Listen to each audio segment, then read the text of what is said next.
Vamos a pasar ahora a la última sesión en las salas, antes de pasar a los grupos de trabajo que prometen ser más interactivos, nos van a permitir hacer preguntas, debatir, cuestionar todo lo que queramos, ¿vale? Ahora vamos a pasar a nuestra primera mesa de diálogo, que se titula Sujetos políticos de cuidado. Para esto le cedo la palabra a Ricardo Bucio, presidente ejecutivo del Centro Mexicano para la Filantropía, quien será el moderador de esta mesa. Adelante.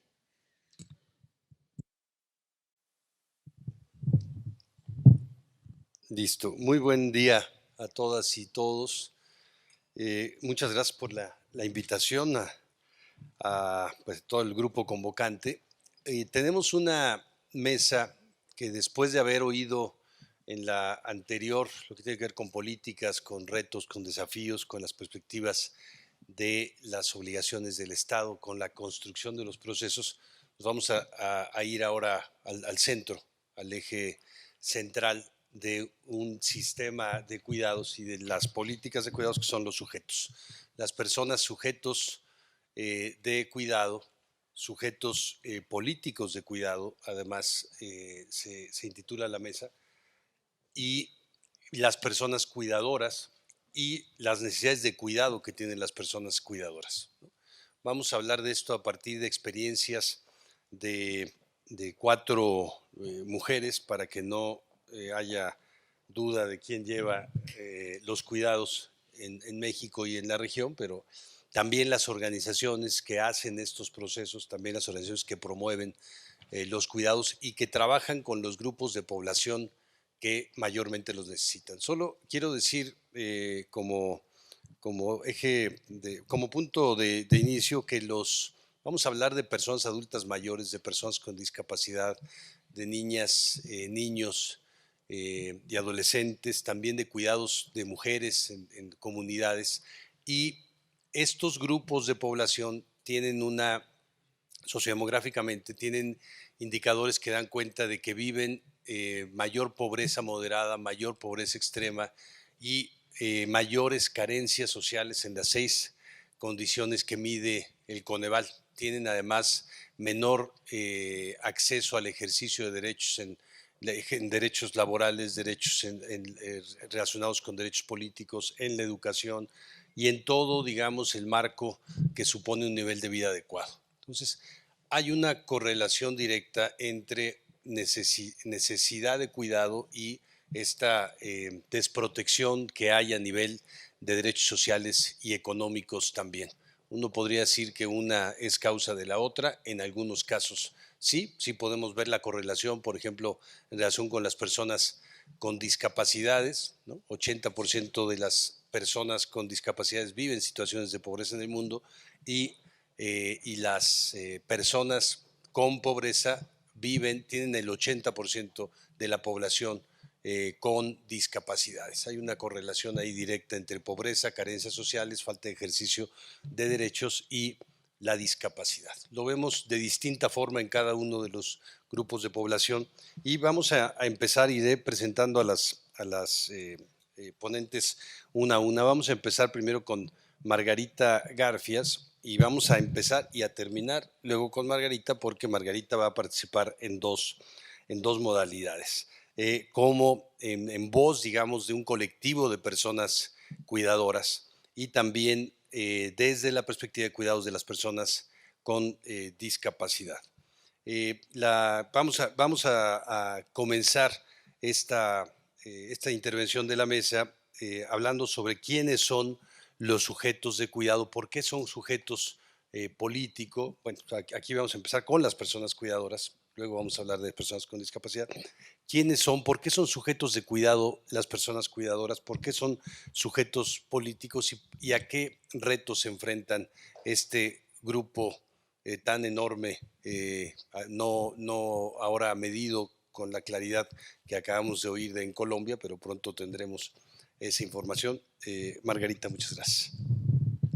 Sí, muchísimas gracias. Un placer estar en esta mesa.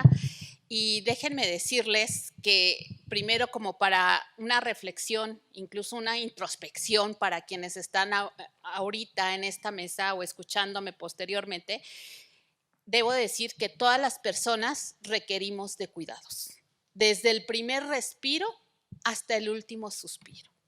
Y en este sentido, creo indispensable que analicemos que solo hay dos tipos de personas. Aquellas que ya nos reconocemos como sujetas de este derecho por la necesidad de recibir estos cuidados o porque los proveemos, y aquellas que todavía no saben que son sujetas de este derecho.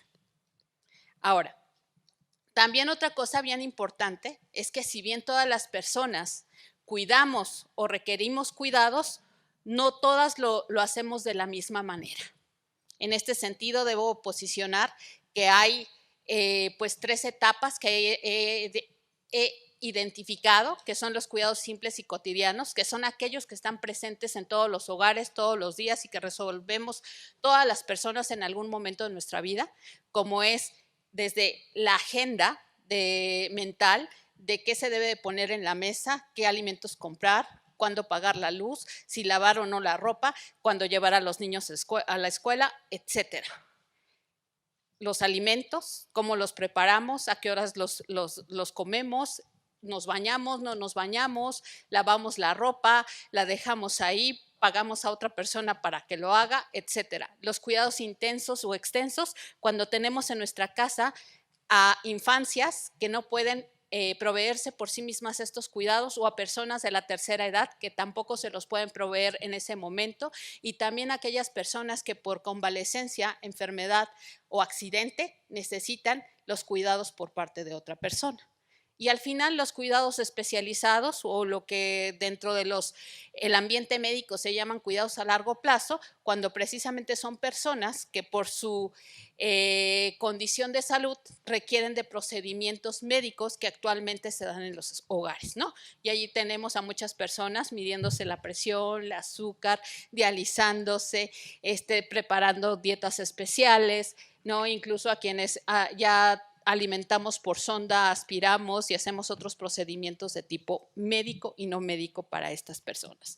Entonces, el gran problema no son los cuidados, porque están presentes todos los días en todos los hogares para todas las personas. El gran problema es que, por lo regular, una sola persona en el hogar es la que resuelve, provee todos estos cuidados a los infantes, a los adultos mayores, a quien está enfermo, a quien vive con discapacidad en este hogar, ¿no? Entonces, esto nos implica 3 R's, ¿no? Si bien al rato van a ver con la maestra Lourdes Jiménez Brito estas 5 R's para poder redistribuir o poder hacer un cambio social de los cuidados. Actualmente las R's que enfrentamos las personas que cuidamos es la primera R, de renunciar a nuestro proyecto de vida, porque en en este afán de resolver los cuidados, pues tenemos que renunciar a la escuela, a un empleo, porque no hay políticas que nos permitan que haya una corresponsabilidad para poder seguir atendiendo nuestro proyecto de vida y a la vez cuidar. La siguiente R es que nos toca responder a las necesidades de nuestros seres queridos. ¿Por qué? Porque en la familia se ha dejado toda esta responsabilidad. Que sea la familia con sus propios medios la que se haga cargo de lo que se requiera, entre comillas, a puerta cerrada. Así sea solamente una jefatura femenina con un hijo con discapacidad, una hija con sus padres ya mayores, uno con Alzheimer, tal vez otra con artritis, es como se ha manejado el cuidado en nuestros días. Y la otra, pues precisamente resolver, ¿no?, los cuidados día a día, incluso 24/7, como muchas de nosotras lo hemos venido haciendo cuando nos enfrentamos al reto de criar y disfrutar a infancias con discapacidad, ¿no?, que desde su nacimiento tienen diagnósticos crónicos y que tenemos que renunciar incluso a la maternidad por convertirnos en la enfermera, en la doctora y todo eso que de manera muy inconsciente se romantiza en la sociedad. Entonces, pues esto desgraciadamente se ha convertido en que las cuidadoras tengamos diferentes caras, diferentes edades, diferentes necesidades. Actualmente pues tenemos precisamente infancias cuidando infancias y son infancias cuidadoras. Tenemos también infancias cuidando a personas adultas mayores. Tenemos a infancias cuidando a personas con discapacidad, enfermedades crónicas. Pero también tenemos a personas adultas mayores que incluso ya requieren de apoyos para su traslado, ¿no? Como el bastón, el andador o incluso de oxígeno o de otros procedimientos, ¿no? Que les permiten tener vida o preservar vida cuidando a otras personas adultas mayores, cuidando a infancias, cuidando a personas con discapacidad, cuidando a personas que requieren de estos cuidados especializados. Y también tenemos a mujeres como yo en edad productiva, que pues no podemos tener acceso a un empleo porque el cuidado nos implica 24/7. Y por la falta de servicios, espacios y políticas de cuidado, pues hemos tenido que renunciar a todo ello y enfocarnos en el cuidado de nuestros seres queridos. Entonces creo que aquí algo bien importante precisamente es la falta de reconocimiento del derecho al cuidado, su transversalidad y su interdependencia con todos los demás derechos. Esto, pues obviamente se ha traducido, como les digo, en la falta de servicios y políticas públicas que se corresponsabilicen de los cuidados. De hecho, hay un término muy importante que refiere a Ángeles Durán, que es el cuidatoriado. El cuidatoriado es esta nueva clase social que al no tener el poder económico de transferir los cuidados a otras personas, ella misma los tiene que transferir. Y en este sentido, cae en una espiral en donde cada vez requiere proveer más cuidados sin menor poder económico e incluso adquiriendo condiciones crónicas que las de salud o físicas que las llevan o mentales o emocionales que las llevan a tener discapacidad.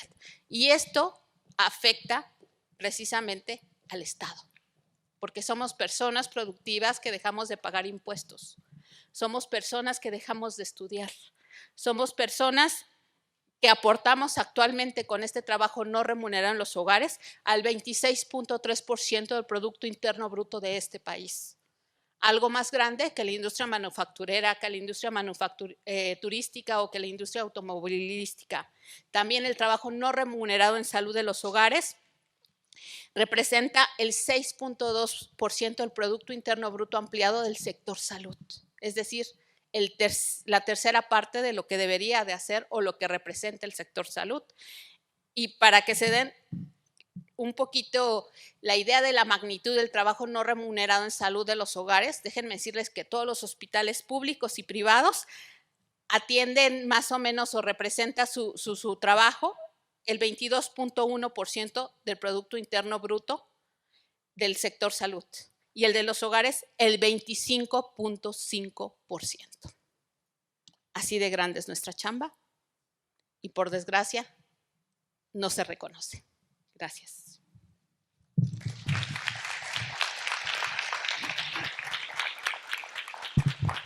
Muchas gracias.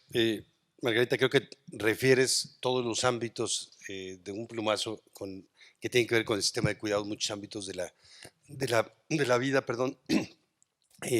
privada y también de la vida social. Y creo que desde aquí podríamos pensar que así como la Suprema Corte ha definido que el interés superior de la niñez no solo es un derecho, sino es un procedimiento que hay que implementar en lo público y en lo privado, y es también un criterio de interpretación, creo que podemos pensar lo mismo de cuidados, ¿no? Si no, no hay manera de tener un sistema robusto.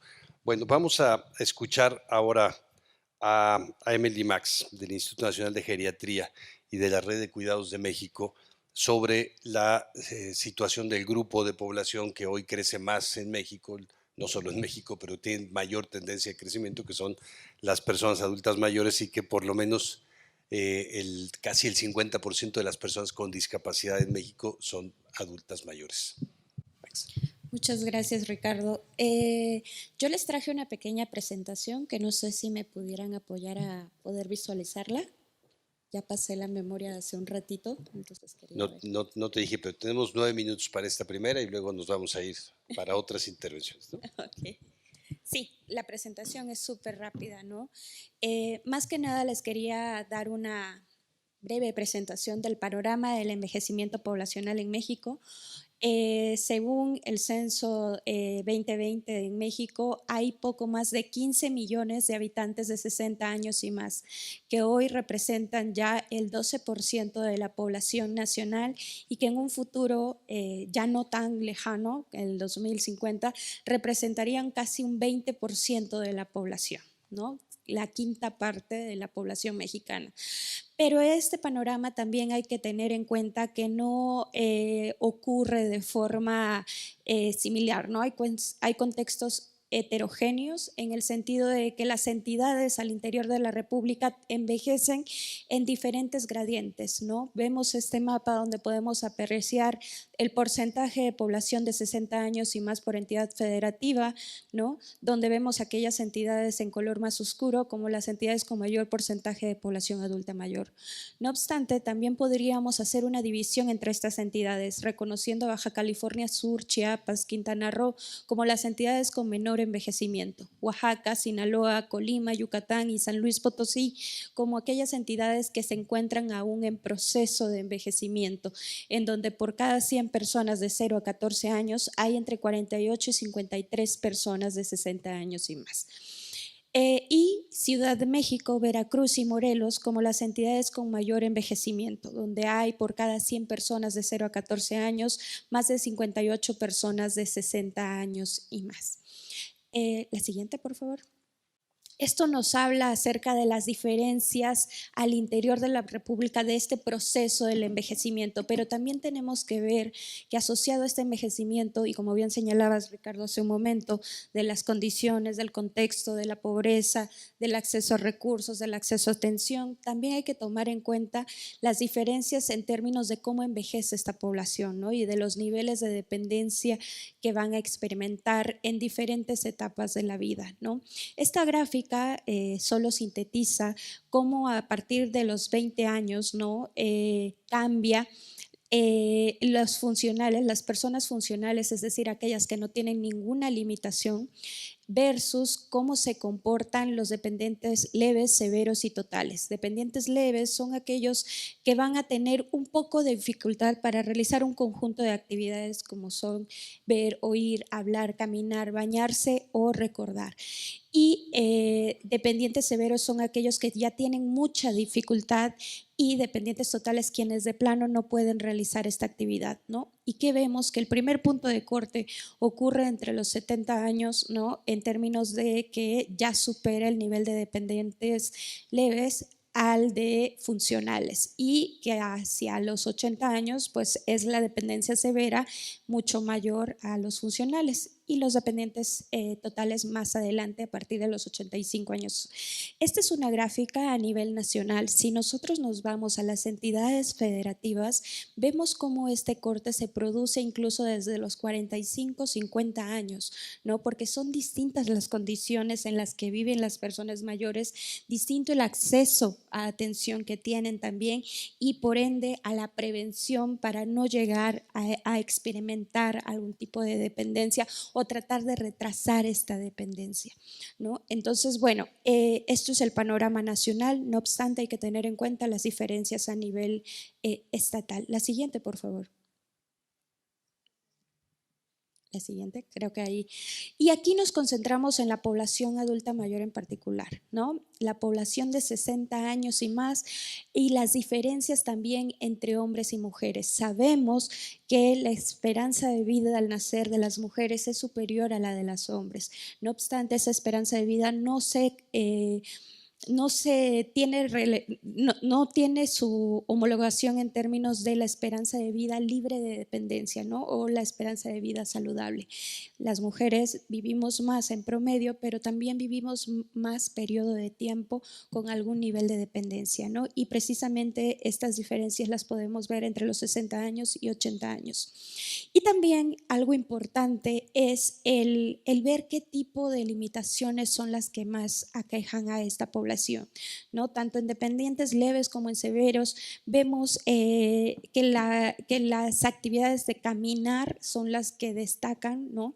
Entre los 60 y los 80 años, pero dentro de los dependientes totales también hay un porcentaje importante de quienes no pueden bañarse, ¿no? Eso que representa en términos tanto de la persona que requiere de esa atención como de la persona que va a brindárselo, ¿no? Mayor tiempo, mayor ocupación, mayor disponibilidad, como bien lo comentaba Margarita, el estar al pendiente 24/7 es mucho mayor en una persona con este nivel de dependencia. La siguiente, por favor.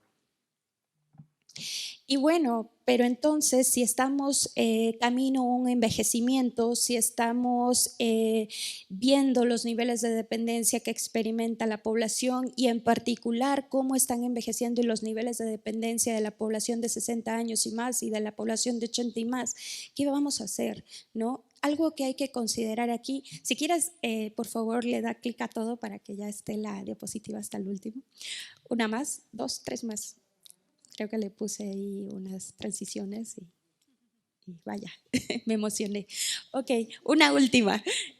Bueno, ¿qué vamos a hacer? Primero que nada hay que reconocer que el logro del envejecimiento, el logro de una mayor esperanza de vida, pues es un logro, ¿no? Es bueno, es sinónimo de que las políticas, sobre todo de salud, avanzaron a tal nivel que permitieron una mayor sobrevivencia de la población. No obstante, también implica retos, implica nuevas necesidades a cubrir, ¿no? Y en ese sentido, cuando hablamos de envejecimiento, deberíamos de mirar a algo que la Organización Mundial de la Salud ha denominado el envejecimiento saludable, ¿no? Conocido como un proceso en donde lo que se busca es mantener la capacidad funcional de las personas mayores, ¿no? Y cuando hablamos de capacidad funcional debemos de pensar en dos conceptos, la capacidad intrínseca y los entornos. La capacidad intrínseca es aquello que la persona puede realizar, ¿no? Lo que verdaderamente puede realizar de acuerdo al tipo de acciones que puede hacer. El entorno es el espacio en el cual se desenvuelve y la capacidad funcional congrega estos dos conceptos porque en realidad dependiendo del entorno en el cual la persona habite puede que su capacidad funcional sea mucho más alta en términos de que aunque tenga una limitación para caminar pues pueda desplazarse si tiene un entorno donde existen veredas, donde existen espacios adecuados para que esta persona se desplace y con ello también conserve sus niveles de independencia, ¿no? Entonces este sería el marco hacia el cual deberíamos de ir. La siguiente, por favor. Y es donde los entornos pues cobran particular influencia, ¿no? Los entornos seguros, los entornos transitables, de acceso a servicios de protección, ¿no? De cómo vamos a recuperar la capacidad de la posibilidad de acceder a ciertos servicios de rehabilitación, por ejemplo, a personas que se encuentren en mayores niveles de dependencia, ¿no? Y en ese sentido también juegan un papel sumamente importante. La siguiente, por favor. Y el curso de vida. Obviamente todo lo que ocurre en las etapas más avanzadas tienen mucho que ver con aquellos periodos previos de la vida, ¿no? Las experiencias que implementamos e incluso la composición genética. Entonces hay muchos elementos a considerar y cuando vamos a pensar en el diseño de políticas públicas de las necesidades de este conjunto de la población, hay que pensar en las diferentes etapas de la vida y en este sentido en el curso de vida también como marco complementario al envejecimiento saludable. La siguiente, por favor.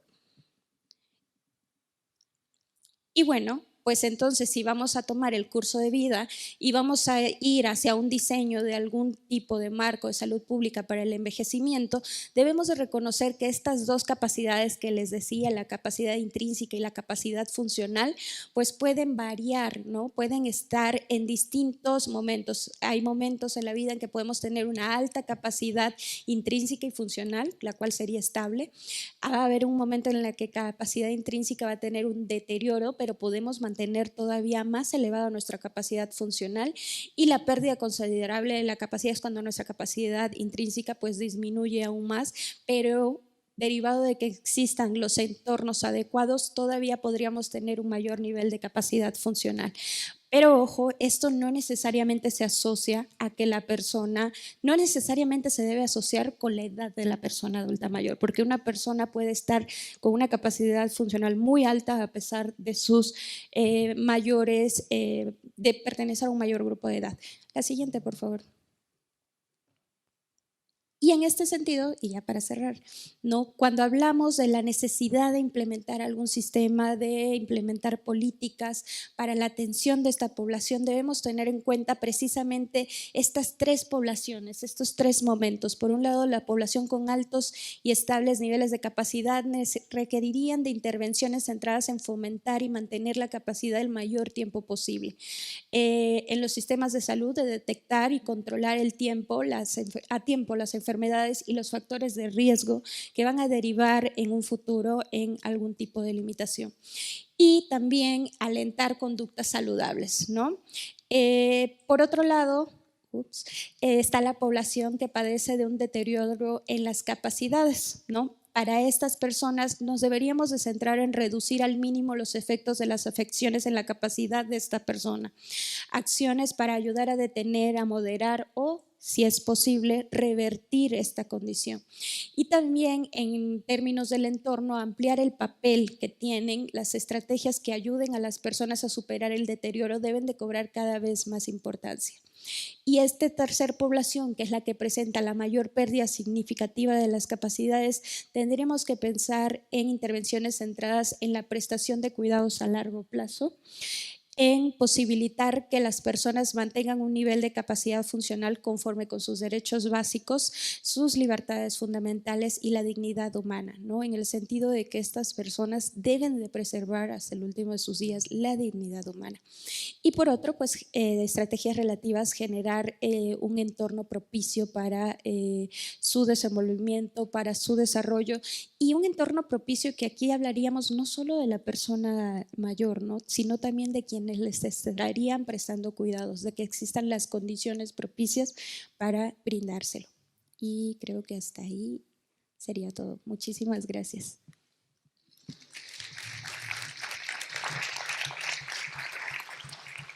Muchísimas gracias, Emily. Solo la información que nos diste debería de hacer que el Congreso tomara por urgente y obvia resolución el reconocimiento al derecho al sistema. Pero vamos a escuchar a Tania Ramírez, directora de la Red por los Derechos de la Infancia en México, sobre la situación de cuidados de niños, niñas y adolescentes de las infancias. Y yo creo que también, además de los cuidados de un grupo de población que evidentemente requiere cuidados, el envejecimiento saludable empieza en la infancia, ¿no? La desigualdad de género ahí empieza, pero también la situación de los y las cuidadores de niños y niñas que tienen todas las condiciones que mencionó Margarita, pero que también es un grupo en donde el 75% de quien comete abuso sexual son sus cuidadores, el 92% de quien ejerce violencia psicológica, especialmente contra las niñas, son sus cuidadores.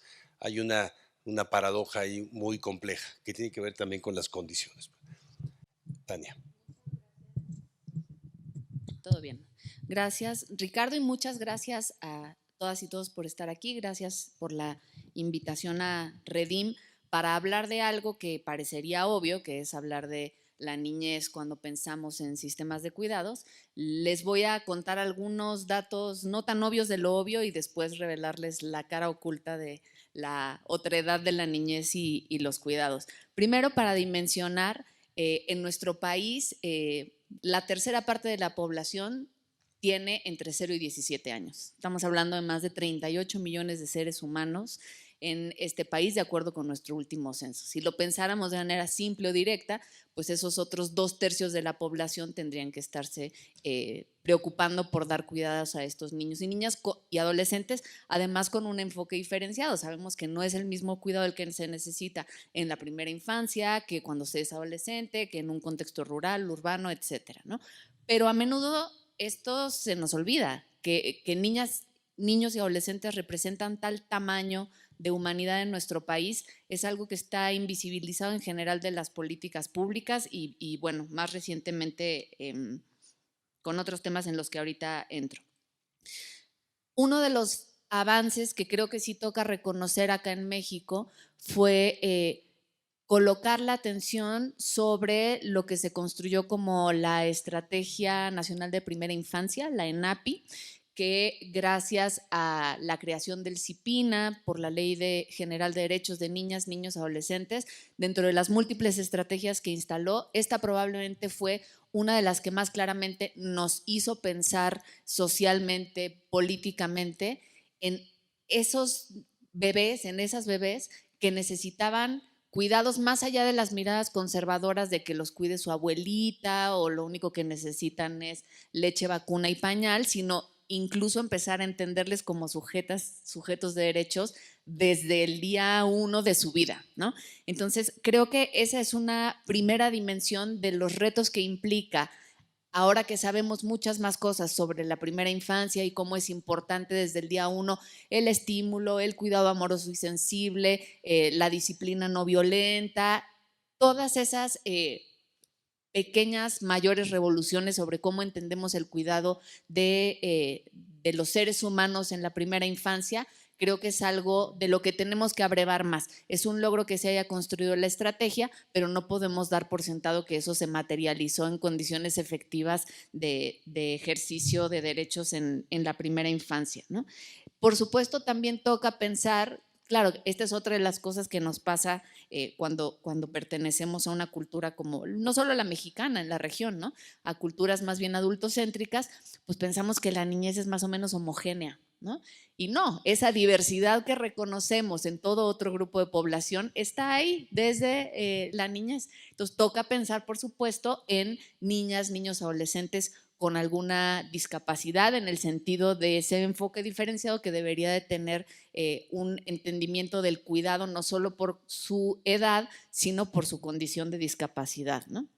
Toca pensar también en otras diversidades y ayer justo pasábamos por el 17 de mayo sobre diversidad sexual, pues toca también pensar en qué tipo de cuidados y acompañamientos necesitan esas infancias trans, esas infancias intersex, que es algo en lo que como que con miedo nuestras sociedades se van asomando a esa nebulosidad y creo que es otra de las características de la infancia en este tiempo. Toca pensar, por supuesto, en la niñez migrante y yo creo que quienes hemos estado escuchando noticias iba a decir en los últimos días, pero creo que es en los últimos años, pues preocupa muchísimo, ¿no? O sea, poder observar, fíjense, simplemente de enero a marzo de este año hay, de acuerdo a los boletines de políticas migratorias, hay más de 20,000 niñas, niños, adolescentes que están transitando en nuestro país en una situación irregular de migración, ¿no? Lo cual representó un aumento del 75% respecto del primer trimestre del año pasado, ¿no? Enero a marzo del 2022. Entonces, claro, pensar en cómo se garantiza ese derecho a niñas y niños, esos derechos a niñas, niños, adolescentes que no tienen, por supuesto, ni filiación familiar a ningún tipo de seguridad social, que a veces están caminando sin un CURP encima, etcétera, es un desafío enorme, pero creo que toca pensarlo, ¿no? Y bueno, eso por dimensionar algunas de las particularidades en las que tendríamos que estar pensando para pensar en un sistema de cuidados que observe niñez y adolescencia como titulares de derechos. Pero me imagino que no me invitaron acá solo para hablar de lo obvio, entonces nos invito a problematizar un poco más sobre qué es lo que está viviendo niñez y adolescencia y ya algo se adelantaba ahora, porque por supuesto que ellas y ellos están siendo también personas cuidadoras, ¿no? Descubrimos dolorosamente y nos tomó tiempo que todos esos y esas ninis, acá en México se utilizó ese término de nini para decir que ni estudia ni trabaja, pues obviamente un adolescente, una adolescenta que está no estudiando y no trabajando, muy probablemente está haciéndose cargo de la abuela con alguna discapacidad o del tío enfermo o de los hermanos pequeños, etcétera. Entonces, empezar a pensar en clave no únicamente, digamos, de protección en un sentido, pues sí, más conservador, de ubicar a niñas y niños como seres a los que hay que cuidar, hay qué cosa tan enorme, sino empezar a ver cómo ellas y ellos hacen parte de esta red de cuidados que está sucediendo, pero muy probablemente invisibles como son niñas y niños invisibles para muchas otras agendas. Toca pensar, por ejemplo, en las niñas y las adolescentes que son madres, ¿no? En el último censo de población, el 2.4% de las mujeres entre 12 y 17 años eran madres. Estamos hablando de más de 153,000 chavitas mamás, haciéndose cargo de por lo menos un hijo vivo. Suaz, ok. Eso por pensar en la niñez, en las niñas y las adolescentes también que se están teniendo que hacer cargo de los cuidados de hijos e hijas propios, ¿no? Y sabemos que eso puede ser desde los 10 años, hay registros de natalidad desde los 10, la cifra del censo es de 12 a 17, ¿no? Estado de México, Chiapas y Veracruz, para quienes vienen de los estados, son 3 de los estados en donde más madres, niñas y adolescentes hay. Pero entonces, ¿qué otro tipo de vivencias conflictivas está enfrentando la niñez y la adolescencia en el México actual? Yo creo que lo decía Julio de Uruguay hace rato en la otra mesa. Claro, una vez se amplía demasiado esta agenda, toca pensar incluso en términos de ingresos, los pobres, los ricos, etcétera, y también decir, ok, si extendemos ese sistema de cuidados, pues va a resultar que todo el mundo necesita un poco, y pues sí, toca, ¿no? Y creo que para este caso hace sentido pensar en los efectos de la violencia y del crimen organizado, no para estirar la liga tanto más allá, pero sí para que en la concepción no obviemos una de las problemáticas que más está haciendo que esa violencia se instale, ¿no? Y es una violencia naturalizada al grado de lo que ya decía Ricardo ahora, lo que están viviendo niñas y niños al interior de sus familias, y en cuanto pisan la acera o la banqueta lo vuelven a vivir, y en todo territorio están siendo víctimas, luego les contamos esos datos si quieren, de un montón de violencias que nos hacen pensar de qué tendríamos que estar cuidando a la niñez y a la adolescencia. A eso me refiero con problematizar el cuidado. No es nada más llevarles a la escuela, vacunarles, que alguien se haga cargo. ¿De qué les tenemos que cuidar? Y México está viviendo una situación atroz en ese sentido. Decir entonces que necesitamos pensar, por ejemplo, en esa niñez que quedó en orfandad después del COVID, que en nuestro país ni siquiera se contabilizó, no hubo ni un censo ni un registro que dijera cuántos niños, niñas, adolescentes quedaron en una situación de orfandad por padre, por madre o por ambas. Necesitamos pensar en esa niñez en orfandad por feminicidios, que sabemos que es una de las problemáticas que más aqueja a nuestro país, y necesitamos también pensar en esa niñez que no se le puede decir en orfandad, pero que en un país con más de 110,000 personas desaparecidas, por supuesto que han perdido a alguna persona referente de sus cuidados, desde las abuelas que tienen que entrar en la lógica de la búsqueda porque hay que buscar a la madre, al padre, en fin, los sistemas familiares trastocados por una crisis tan dura como la desaparición. Entonces, cierro mi participación sugiriéndonos como las 5 premisas que me parece que deberíamos de tener a la hora de pensar en un sistema de cuidados que considere a la niñez. Primera, tiene que ser un sistema no clasista. Por supuesto que yo necesito de alguien que esté poniendo la lavadora el día de hoy en mi casa y de alguien que le haga de comer a mi abuelo, pero no es la misma mi realidad que la de la niña en la Sierra de Puebla que carga la leña en un lado y al hermano pequeño en otro. Entonces, premisa de no clasismo. Una premisa de no urbanizar únicamente, es decir, tenemos que pensar qué quieren decir los cuidados y los sistemas garantistas y la provisión de servicios en contextos más allá de las ciudades, que es a veces en donde vemos mayores problemáticas, pero también más posibilidades de desarrollar provisión de servicios, como les decía. Una tercera, no tendría que ser criminalizante. Y déjenme decirles solamente una imagen sobre cómo en una de las organizaciones que forman parte de Redim, una vez una mujer que estaba sentada fuera de una estación del metro, una mujer callejera, una madre callejera, pues estaba dándole ahí de comer un yogur o lo que sea a su hija tirada en el piso.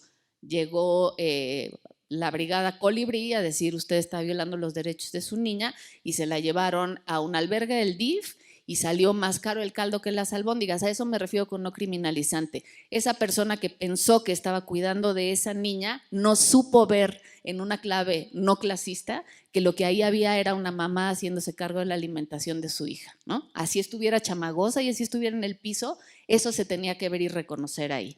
Una cuarta, no tiene que ser institucionalizante. México arrastra una inercia de colocar en albergues a cuanto niño o niña se considera que necesita cuidados.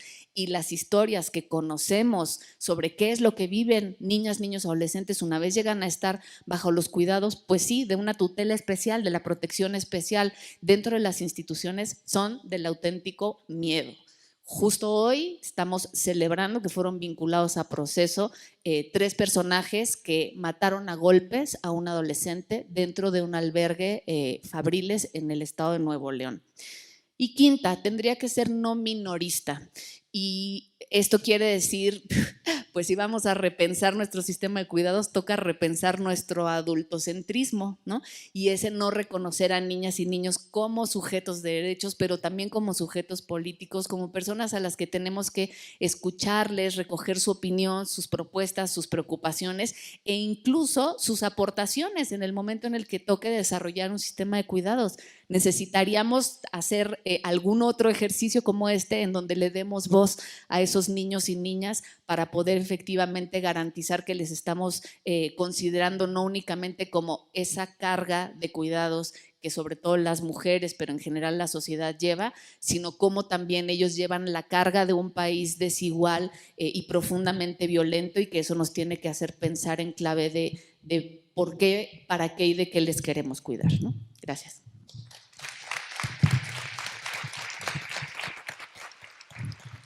Muchas gracias por la problematización. Y creo que estas claves a las cuales podríamos desde ciertas perspectivas irles añadiendo, algunas, no clasista, no urbana, no criminalizante, no institucionalizante, tienen un correlato en sentido contrario con los cuidados comunitarios, de los cuales nos va a hablar ahora Emilia Flores, que es parte de Chiwik Taxal, una colectiva de mujeres artesanas que trabajan justamente desde la perspectiva de los cuidados comunitarios. Muchas gracias. Bueno, yo traigo 2 frases antes de hacer una presentación con una locus de enunciación, que son 2 temáticas que me hacen como ruido en la cabeza y me harán tejer para mi compartencia. Que dice, cuidados del territorio al escritorio. ¿Realmente sucede? Yo me pregunto.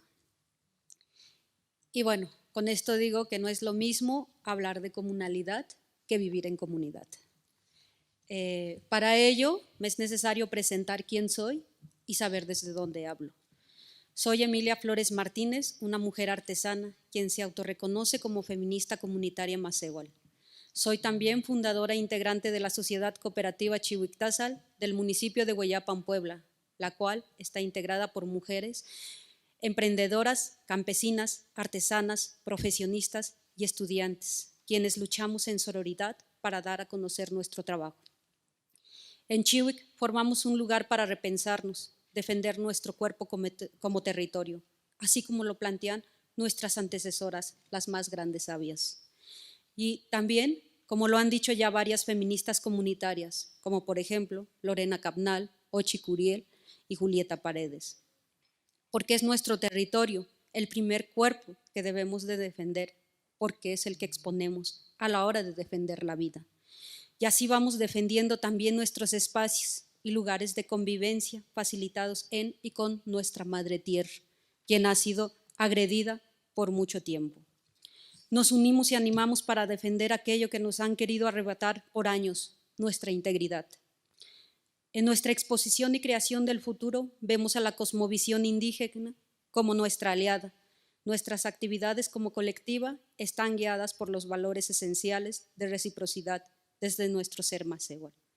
Esto implica tener como prioridad el cuidado de nuestras relaciones entre humanos, como ya se ha dicho en casi toda esta mañana, pero desde la esencia macehual también nos es fundamental ser y defender a la biodiversidad de nuestro entorno, que es nuestra madre tierra.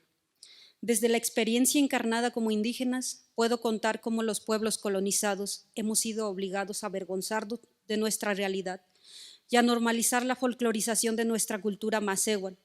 Para la gran mayoría de los externos, mejor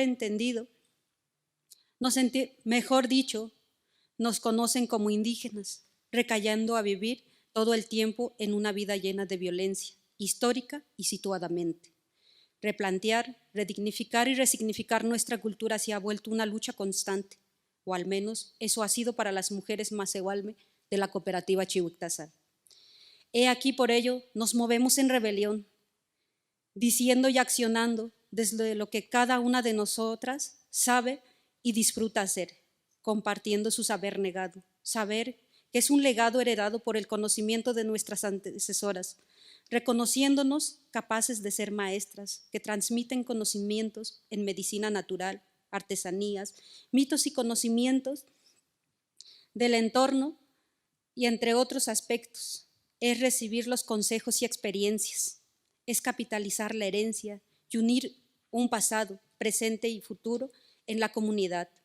Dentro de una comunidad que exige cuidados, porque el pensamiento de la vida actual ha sido manoseada, blanqueada, paternalizada, occidentalizada y educada eurocéntricamente para perseguir solo una educación que encausa un desarrollo que acumula, quita, despoja, borra, invisibiliza y arrebata la existencia de la vida misma, dejando cada día más vulnerable a la mujer indígena.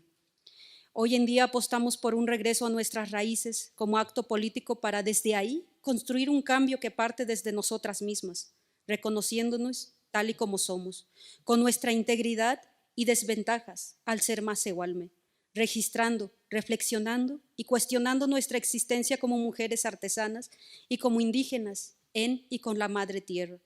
Porque el analizar nuestras vidas desde los lentes morados, colocándonos al centro, nos provoca, exige desnaturalizar lo normalizado desde tantas violencias y nos encamina a insistir, trabajar desde los cuidados comunitarios, partiendo desde la defensa propia y el territorio en común, comulgando con los aprendizajes que nos dejan entender que lo personal es político, a comprender que la violencia personal entre pares y no pares no es algo íntimo, sino que es más bien una intimidación, es una amenaza a lo que las demás también nos puede pasar en la lucha por la liberación de nuestro ser y nuestros cuerpos.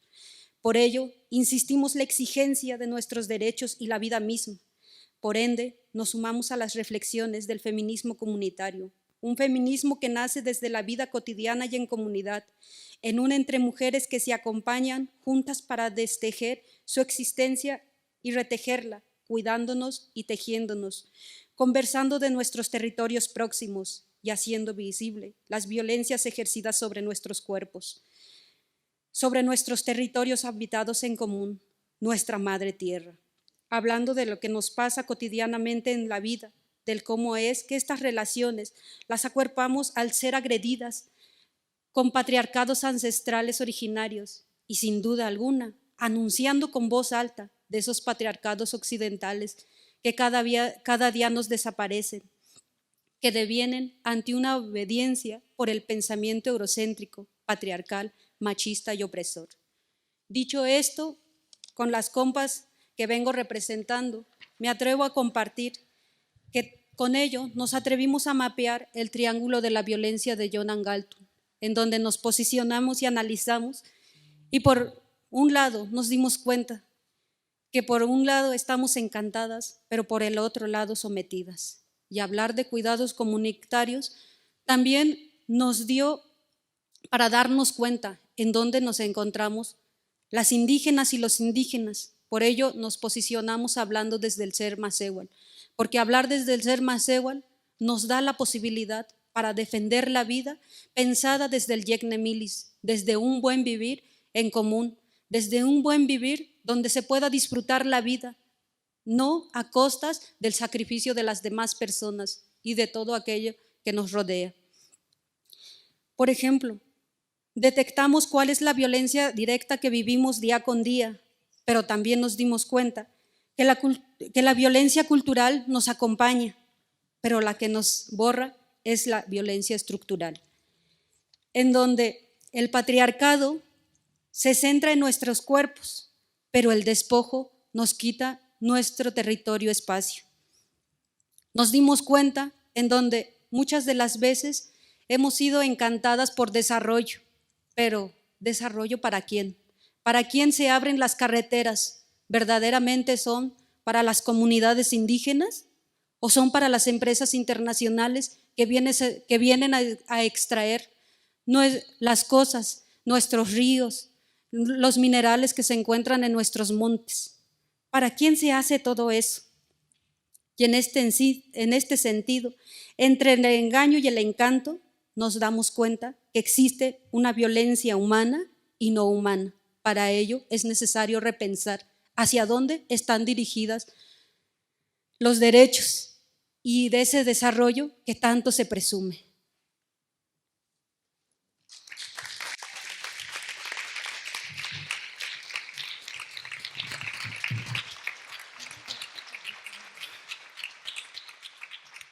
Muchas gracias Emilia por la perspectiva que nos compartes y también cuestionar también lo que podemos pensar que son avances en la política pública, como bien dices también en el desarrollo, incluso avances en la igualdad de género, ¿no? Que no se traducen en las mismas cosas en un lado y en otro, dependiendo de las condiciones de la población.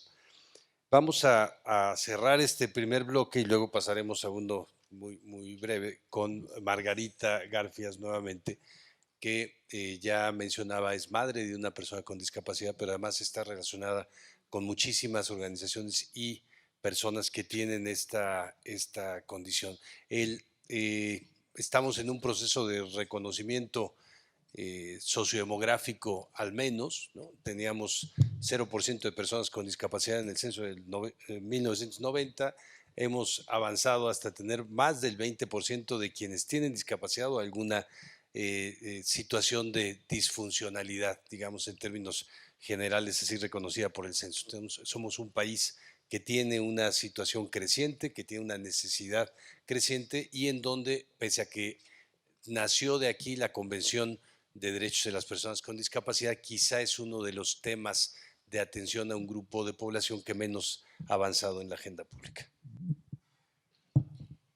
Muchas gracias. Sí, yo soy madre de un adolescente con discapacidad múltiple, es decir, que él, aunque use silla de ruedas, no puede empujarla por sí mismo, necesita de otra persona que lo haga. Él tiene limitaciones para ver, para oír, también tiene discapacidad intelectual, porque lo que necesita un intérprete precisamente para explicar lo que está sucediendo en el entorno. Tiene también limitaciones para comunicarse, está aprendiendo a comunicarse a través de pictogramas y lengua de señas táctil mexicana. O sea, imagínense el reto de esta crianza, ¿no? Y además, pues obviamente en nuestra sociedad, a quienes maternamos o paternamos en la discapacidad, se nos impone la discapacidad por asociación. Es decir, no es como que las personas con discapacidad anden solas por el mundo, tienen padres, tienen madres, tienen hijos, tienen hermanos, y si se les impide el acceso a un derecho a estas personas, también se nos impide a nosotros. He ahí la importancia de hablar de discapacidad. Y como Ricardo lo decía, en el censo del 2020 se habla de más de 20 millones de personas con limitaciones para la actividad, ¿no? Ver, oír, bañarse, alimentarse, subir escaleras usando sus piernas, etcétera. Pero bueno, al menos se han identificado 6 millones de personas que sí viven esta condición de discapacidad, más allá de estas limitaciones, por lo que requieren el apoyo, cuidado, asistencia de otra persona u otras personas. Entonces, como mínimo, estamos en el país identificadas pues 6 millones de personas, mayoritariamente mujeres, que acompañamos, cuidamos, asistimos a personas en condición de discapacidad. En este sentido, también es importante visibilizar dos perspectivas. Primero, la perspectiva de cuidado, ¿no?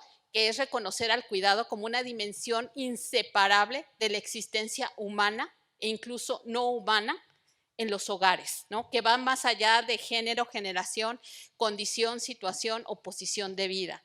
Esto es porque también en las casas tenemos animales y tenemos a plantas, y lo cual también necesita tiempo y cuidados, ¿no? Y la perspectiva de discapacidad, que es precisamente identificar las barreras que tienen las personas con alguna limitación de la actividad para su participación en la sociedad en igualdad de condiciones, al posicionar 4 derechos llave o fundamentales para su ejercicio. En primera, la accesibilidad, ¿no? Aquellas rampas, escaleras, intérpretes de lengua de señas mexicanas, lectura braille, etcétera. La igualdad como persona ante la ley, porque hemos actuado prescindiéndolas, ¿no? De la vida social, de la vida política, de la vida escolar, de la vida laboral, de todos lados, como si no existieran o como si no quisiéramos que existieran. El otro, el reconocimiento al apoyo. El apoyo como pues todos estos equipos que les permiten desplazarse, toda esta asistencia que requieren para ser autónomos y llevar su plan de vida, de participar en igualdad de condiciones, y también pues incluso la asistencia personal, que es un derecho que está establecido en la Convención Internacional de Derechos de las Personas con Discapacidad, y que pueden ahondar más sobre este derecho precisamente en los talleres con Julio Bango, y por favor le preguntan por qué en Uruguay se limita a los 28 años, y también en Costa Rica, donde pues este derecho está asociado con la extrema pobreza, ¿no? Sería bueno saberlo, porque déjenme decirles que en España se ha hecho un estudio sobre la asistencia personal, que además, déjenme decirles, es una atención de persona a persona, que no requiere de infraestructura, y que en el retorno social en España han identificado que por cada euro que le ponen, regresan 3.62 euros. Así de grande es la asistencia personal, ¿no? Y que requiere de inmediato, o que pone en la mesa, o que da de inmediato trabajo a personas que requieren emplearse, hace que aquella persona de la familia que estaba cuidando a la persona en condición de discapacidad ahora pueda retomar su proyecto de vida, y que la persona con discapacidad también lo haga, ¿no? Ingrese a la escuela, tenga un empleo, etcétera, ¿no? Porque yo pregunto aquí en esta mesa, donde estamos todas, todos, con un trabajo, con un nivel de vida, con un proyecto de vida, ¿quién de ustedes en este momento que tuviera el reto de tener la falta de visión, audición, que llegara a utilizar silla de ruedas, ¿no? U otro tipo, enfrentar otro tipo de discapacidad, estaría dispuesta a renunciar a su derecho a la escuela, a la educación, al empleo, a tener pareja, por 2,950 pesos bimestrales? Eso lo hacen cerca de 1 millón de personas en este país, y no por elección, porque le hemos negado el derecho a tener derechos. Y por eso también me uno a la voz de Tania, de que los sistemas no deben de pensarse en institucionalizar personas, sino en que permanezcan en sus casas desarrollando sus proyectos de vida, para que tengan derecho a tener derechos, ejercerlos y progresar de ellos. Y aquí también pongo otro concepto muy importante, el cuidado digno, porque el cuidado no solamente debemos de pensarlo como en estas tareas instrumentales, así tienes una enfermedad, te medico, ahí está tu comida, ahí estate, ¿no? Sino el cuidado digno debe garantizar precisamente el derecho a cuidarnos, a cuidar a otros, a recibir cuidados elegidos que abonen a nuestro proyecto de vida, y que tengamos derecho a decidir cómo, quién y cómo queremos ejercer este derecho. De lo contrario, estamos hablando de un acto instrumental de, ok, necesita cuidados, eres dependiente, vete para allá. O sea, no se trata de eso. Y también en esta reflexión quiero invitar a dejar de decir, pues, a estos grupos de atención prioritaria, encasillarlos como dependientes. Como dependientes no ayuda, porque agrupamos a todos en la misma canasta de inicio, ¿no? Dicen, ¿cómo cuidamos a los dependientes? Un sistema de cuidados, ¿no? Pónganlos allá y listo. Ya nos decidimos de ellos, y que siga el neoliberalismo, el capitalismo, listo. No se trata de eso. Se trata de hablar de poblaciones prioritarias con características identitarias, con necesidades propias y con voces propias. Eso creo que es lo más importante.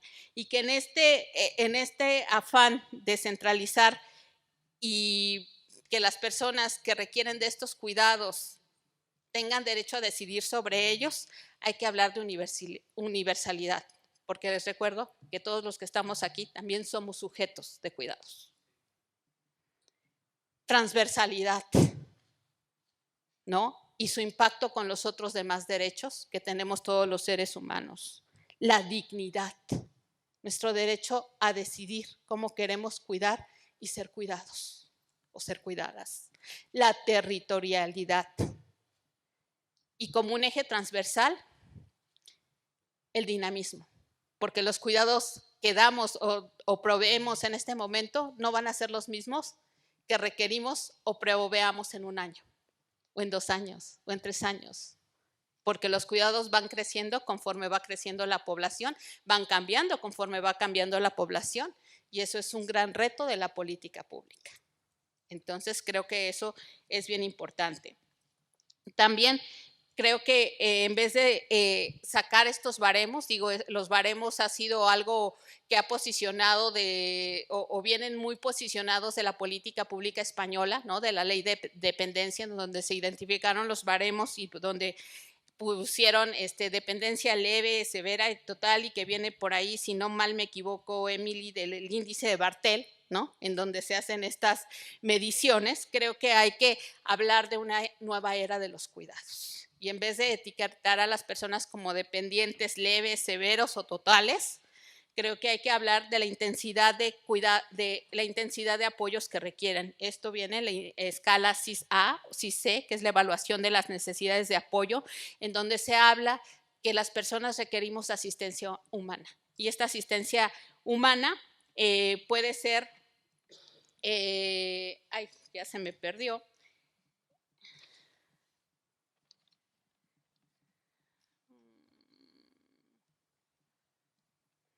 ¿Okay? Puede ser no significativa, intermitente o permanente. Entonces creo que ahí estamos identificando las necesidades que tiene la persona en vez de etiquetándola precisamente debido a una característica que por condición, etapa o situación de vida está transitando. Creo que también aquí vale la pena decir que hay que hacer pues esta evaluación de las necesidades de apoyo precisamente para todas aquellas personas que requieren pues de asistencia humana para retomar su proyecto de vida. También quiero contarles con mucha emoción que precisamente en esto de reconocer el derecho al cuidado, a cuidarnos, pues ahorita llega un amparo a la Suprema Corte de Justicia de la Nación que viene acompañado en dupla, de una madre trabajadora, enfermera, que no la dejaban cuidar a su hijo, siendo ella jefa de familia, su hijo con discapacidad múltiple.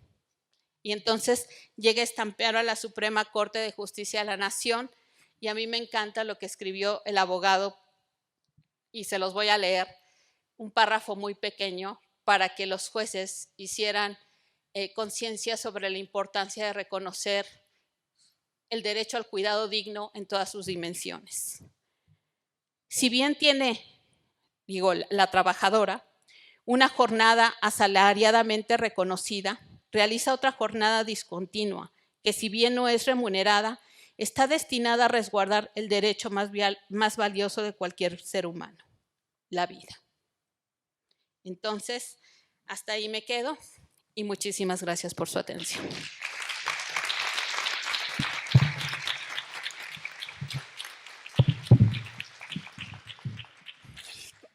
Aquí hemos hablado desde personas que necesitan ser alimentadas y muchísimas cuestiones más de atención directa hasta el diseño del Estado, hasta las decisiones judiciales, hasta el reconocimiento legal y creo que vamos a tener una intervención ahora de 4 minutos, espero que sí lo logremos para poder pasar a la mesa de trabajo posterior, que tenga que ver con esta perspectiva que yo creo que podemos asumir con toda claridad aquí este lema eje del feminismo: lo personal es político, ¿no? Necesitar apoyo para comer es un tema político, es un tema que tiene que ver con el diseño del Estado, y hoy día estamos en un momento en donde el INAPAM vive con una iniciativa de ley para desaparecerlo. También el sistema de protección integral, CONADIS, no tiene titular desde hace 4 años, ¿no? Los presupuestos se han bajado muchísimo, incluso cuando hay reconocimiento legal.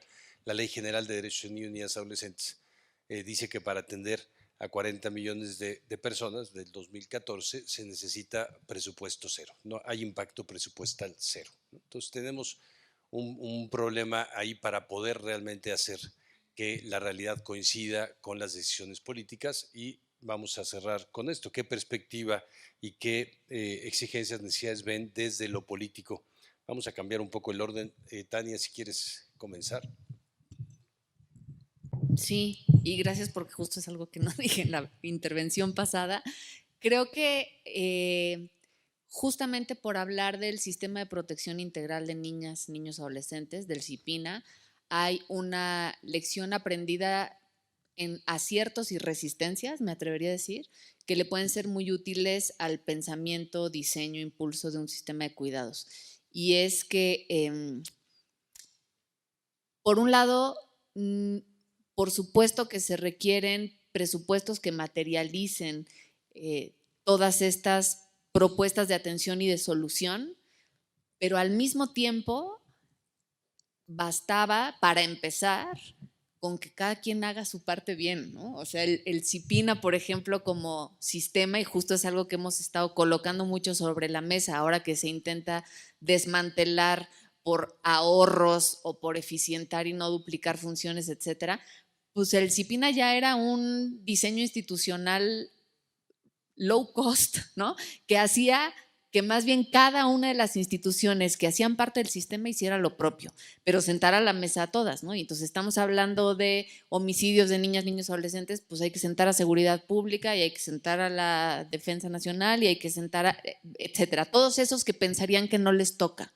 Y creo que esa puede ser un acercamiento, una aproximación interesante. ¿Cómo hacemos para que toda esa gente en instituciones públicas que cree pues que a lo mejor el sistema de cuidados le toca nada más a las mujeres, ¿no? Yo veía los logos y decía, pues el CIPINA, ¿no? También tendría que estar acá.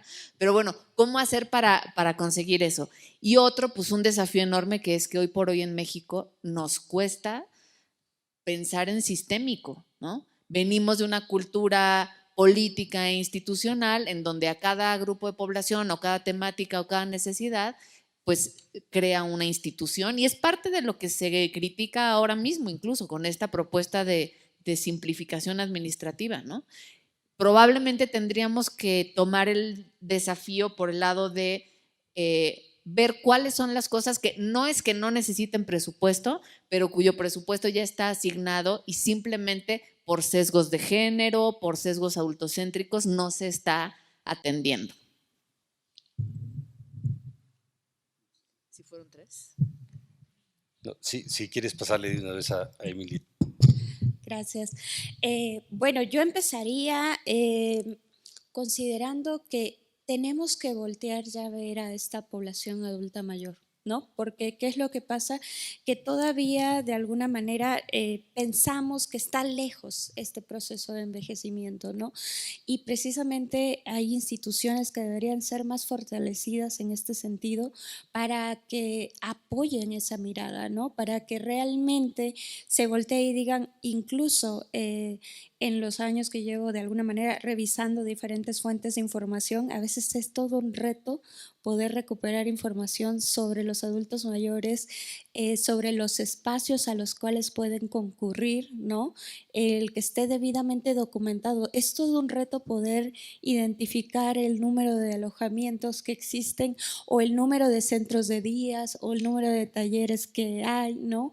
No existe hoy por hoy todavía una adecuada sistematización de esa información.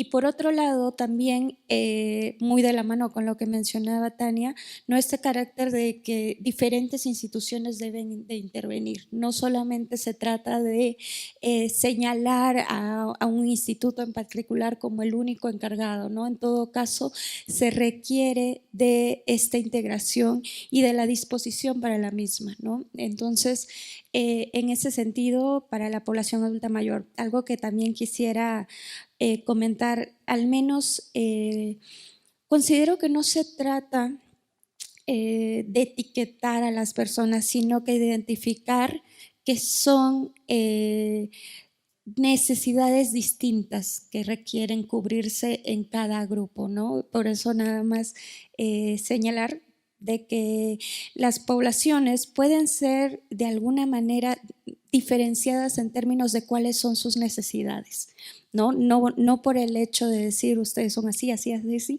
pero bueno, para buscar diferentes medidas a implementar en cada circunstancia, ¿no? Y bueno, pues de mi parte sería todo.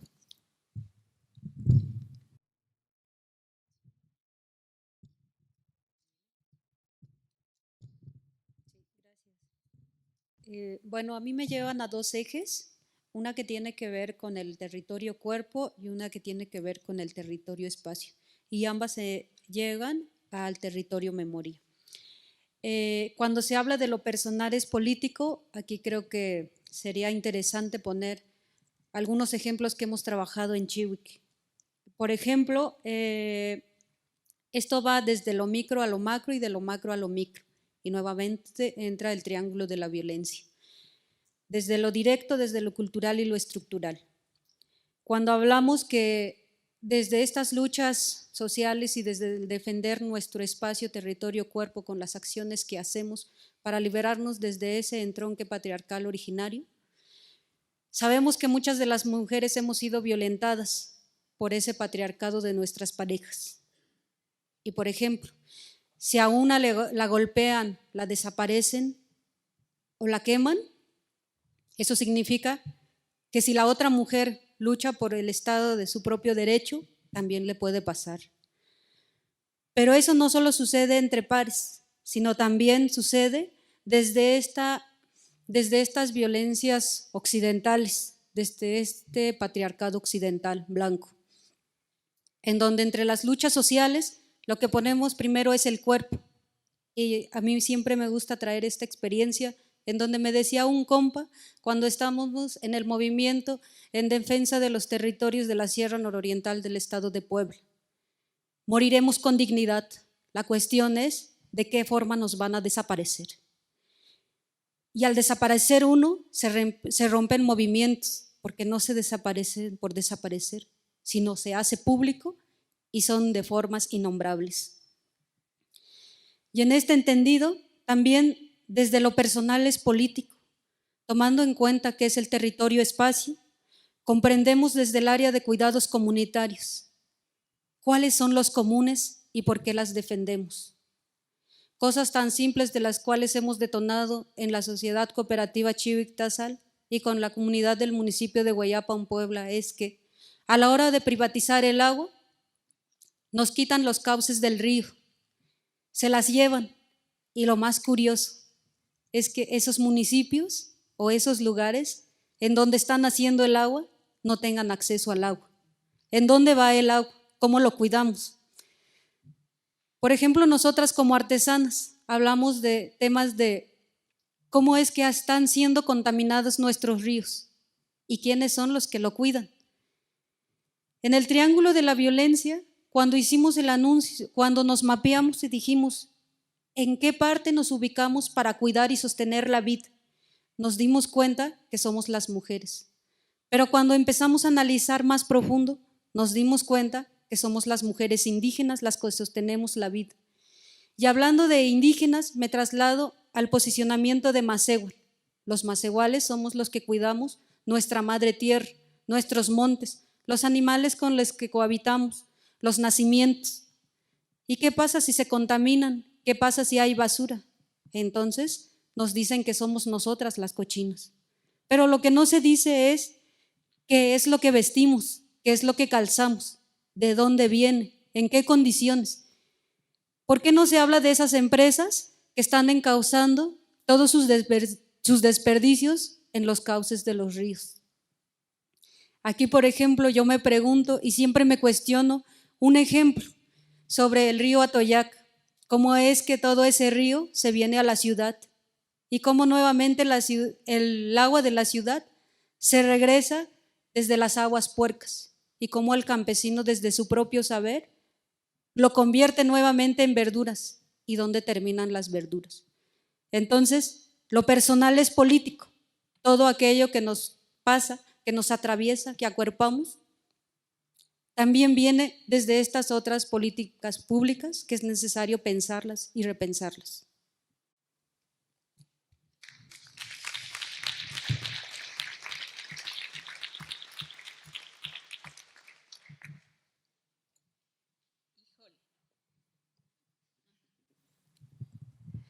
Yo creo que con todo lo que se ha posicionado en la mesa tendríamos la oportunidad de hacer otro seminario, ¿verdad? Para poder ahondar realmente en todo lo que se requiere poner en la agenda pública, en la agenda política, ¿no? En muchos ámbitos.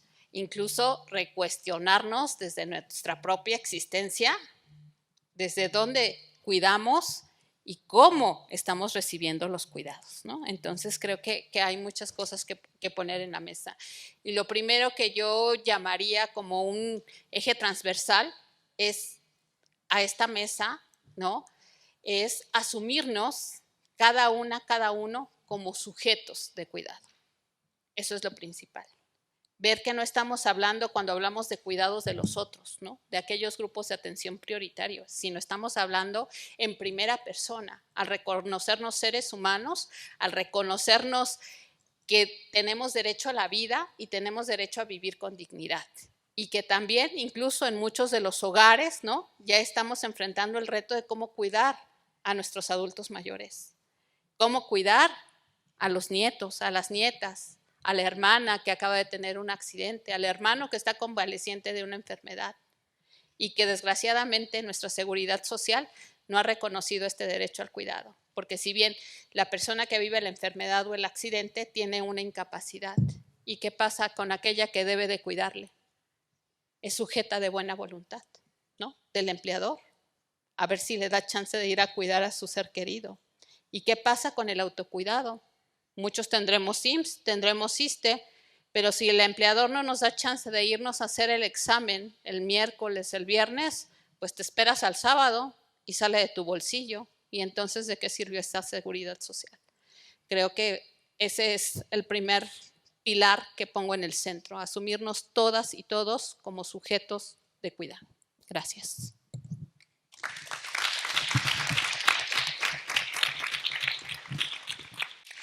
Bueno, yo espero que al final nos den la fecha del próximo seminario que vamos a hacer sobre la mesa, y quisiera terminar solo retomando una expresión de Margarita cuando decías que tenemos discapacidad por asociación. Yo creo que también tenemos prejuicio y discriminación con los cuidados por asociación, ¿no? Porque es un tema feminizado, no solo por la carga, sino también porque las personas que requieren más cuidados porque están en mayor situación de vulnerabilidad son las mujeres, en todos los grupos que vimos y en todos los que no vimos también.